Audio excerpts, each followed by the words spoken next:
Hi, this is Joe with J. Alexander Roofing. I'm out here shooting a video inspection. I shoot these inspections just so you guys can kind of see what's going on with the roof, and then as I talk through this, you have a better idea of what I plan to do to put this back together.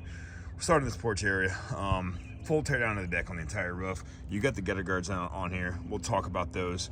I don't know how old they are. They get pretty brittle, hard for us to deal with. We can put them back in for you though, if that's what you prefer. You got all this nice aluminum across here. I'm probably going to leave you with a finished look, but it's got to be swapped out. There's no penetrations or anything in this, but basically, I got to get this silver flashing out of there. This is going to be in the way. We'll probably be popping off a piece of siding all the way around this porch, which is standard. We take off siding every time we do a roof, but when we do roofs, everything's new. So pipes coming through the roof stay. Your chimney back there obviously stays. We'll get to that. But all the flashing underneath there. So I'll call this kind of like a secondary flashing. The primary flashing is the step flashing behind that siding. I got to swap it all out. It's all got to be brand new. So we'll be taking some of the siding apart, putting it back together. You won't even know we're here for that. Same with this chimney. All that flashing, I'm going to peel it off. You obviously have some issues with the chimney. You're tarped in. I don't know what's going on with it. I see a lot of rust. Maybe it's just an old rusted out metal cap.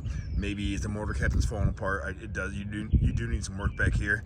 I can do a lot with that chimney for you, unless you're planning on getting a mason out here to rebuild it. But we're not professional masons, but we do work with chimneys every day, so I can do a lot of that for you. Come up to here.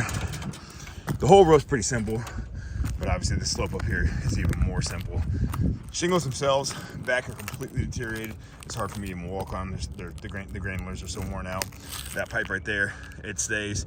The collar, gasket, flashing, everything else around these penetrations gets replaced. I don't know what these brackets are, probably an old antenna. I'll be taking those off, which no big deal, that's standard. Ice and water barrier on the eaves, so all the way around the gutters, ice and water barrier on the valleys. The whole plane of the roof gets decked out with synthetic felt. All of my accessories, aside from like the metal ones, will be Owens Corning. I'm going to bid you out in the Owens Corning Duration shingle, and then I'll also bid you out in the Owens Corning Duration Flex shingle, which is an upgrade. We can talk about that further, either on the phone or in person. And then, like I said, everything else will be Owens Corning. The ridge vent will be Owens Corning. The ice and water will be Owens Corning. The felt paper will be Owens Corning. The starter strip, which goes on the eaves and up the rags, will be Owens Corning. Drip edge will not be. The aluminum coil slide that we do all the flashing with will not be, and like the step flashing and nails will not be. All my penetrations are ring shank, all my fasteners are ring shank. That's we can talk about why that's important later. But aside from that, 50-year product warranty, 10-year workmanship warranty. I can upgrade you to a platinum warranty, which is basically lifetime workmanship, but it's kind of a bell and a whistle. You look into it, you can do it if you want, but my bread and butter is just preferred warranty, 50 on the product, 10 on the workmanship. Joe with J. Alexander Roofing, performing a video inspection. I'm gonna pull some measurements, look around a little bit more, but it should be pretty cut and dry. Thanks.